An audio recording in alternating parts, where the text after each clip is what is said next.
ఏమైంది బావా పిలిచారు? వాడెవడో నీకోసం వచ్చాడు. చాలా బాధపడుతున్నాడంట. ఎవరత్తయ్య వాళ్ళు? నాకేం తెలీదు.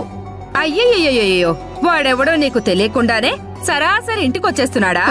నిజంగా నాకేం తెలీదు అత్తయ్య. వాడెవడో ఇప్పుడే ఇంటికొచ్చి వెళ్ళాడు. కావాలంటే బయటికి వెళ్ళి చూడు.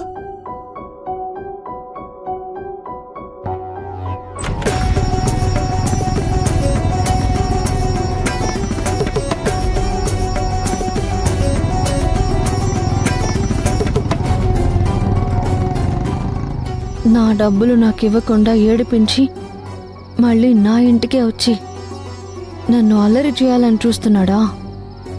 వీడి సంగతి వదలను. నేను తేలుస్తాను.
మర్యాదగా నా డబ్బులు ఇస్తావా చేస్తావా? రే ఇవ్వరా, మర్యాదగా నా డబ్బులు ఇవ్వు, లేకపోతే నా చేతుల్లో చేస్తావు. ఇవ్వరా, లేదంటే చంపేస్తావు. డబ్బులు ఇవ్వు, లేకపోతే నా చేతుల్లో చేస్తావు. ఏంటి అత్త కోడలు ఇద్దరు సరసాలు ఆడుకుంటున్నారా? ఏమయ్యా రే, పేక పిసుకు చంపేస్తుంటే సరసాలు కనిపిస్తుందా? చెవరికా కామెడీ చేయకు. అవును, నువ్వు తీసుకున్న డబ్బులు ఎక్కడ పెట్టావు? ఇది నన్ను పేక పిసుకేస్తుంటే నీకు డబ్బులు కావాలా? ముందు దీని నుండి వదిలి చెయ్యా. చెవరికా కామెడీ చేయకు. నిన్ను అమ్మో అమ్మో, ఇది నిజంగానే తత్తుందే. మంజు మంజు అమ్మా, మంజు మంజు మమ్మీ మమ్మీ. మరి ఎత్తవా, మీ అమ్మ ఇంకా చచ్చిపోలేదురా? చావలేదా? ఇవ్వరా. మంజు వదిలి మంజు. అయ్యో మంజు వదిలి మంజు. మంజు మంజు వదిలి మంజు. మంజు చంపేస్తావా అంటే? నేనేం తప్పు చేశానే? మీరు నన్ను తిట్టినా మా అన్నయ్య కోసం మిమ్మల్ని అందరినీ బాగా చూసుకుంటున్నాను కదే. సారీ అత్తయ్య, ఏదో కలొచ్చింది. ఆ కలలో నేను డబ్బులు ఇవ్వకుండా మన ఇంటికొచ్చి గోలు చేశాడు కదా, ఆ సత్యాన్ని నేను కొట్టి డబ్బులు ఇవ్వమని గట్టిగా అడిగాను. అందులో పొరపాటులో క్షమించత్తయ్యా. కావాలన్న గొంతు పట్టుకుని నన్ను చంపాలని చూసి ఏమీ తెలియనట్టు నంగరాజు మాటలు మాట్లాడుతున్నా. త్రిపుర, మంజు ఎలాంటిదో నీకు తెలుసు కదా. అది కావాలని చేసే మనిషి కాదు. దయచేసి దాన్ని ఏమీ అనొద్దు. మంజు నువ్వెళ్ళు, వెళ్ళి రెడీ అవ్వు. సారీ అత్తయ్య.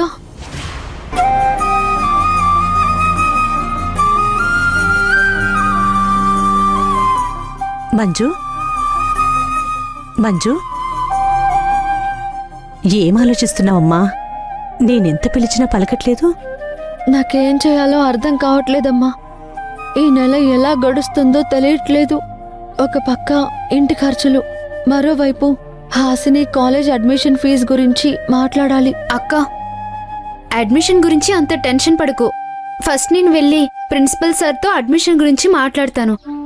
ఆ తర్వాత కదా ఫీజు కట్టేది. అప్పుడేదో ఒకటి చేయొచ్చులే. నువ్వే ఏదో ఒకటి చేసి ఆ అడ్మిషన్ సమస్యని తీర్చుకోవే. అక్క ఎన్ని పనులను చేస్తుంది చెప్పమ్మా. అలాగేనమ్మా.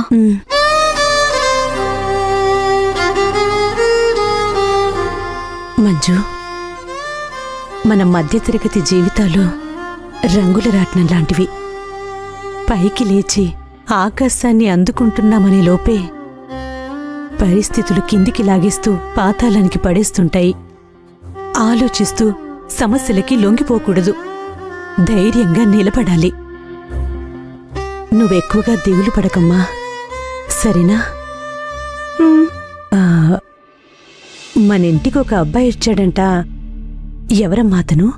వాడో పెద్ద రౌడీ అమ్మా. అతని వల్లనే నాకు ఈ ప్రాబ్లమ్స్.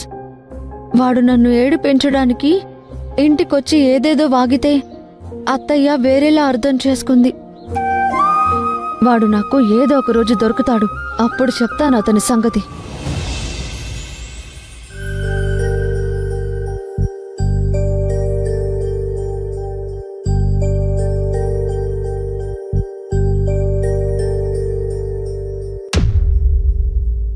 ఇదిగో చిత్రకారుడు గారు, సత్య నిద్రలేచాడా?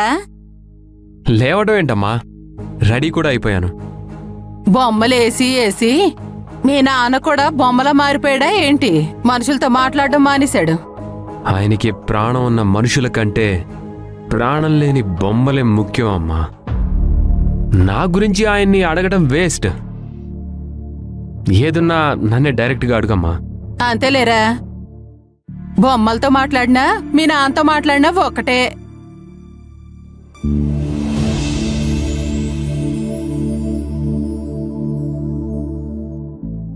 మీరిక్కడేం చేస్తున్నారు? అవునా, ఓకే, బాగా చేయండి.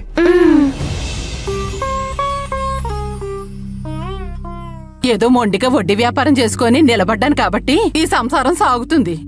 అదే ఈయన్ని నమ్ముకొని ఉండుంటే నడి రోడ్డు మీద నిలబడేటోళ్ళం.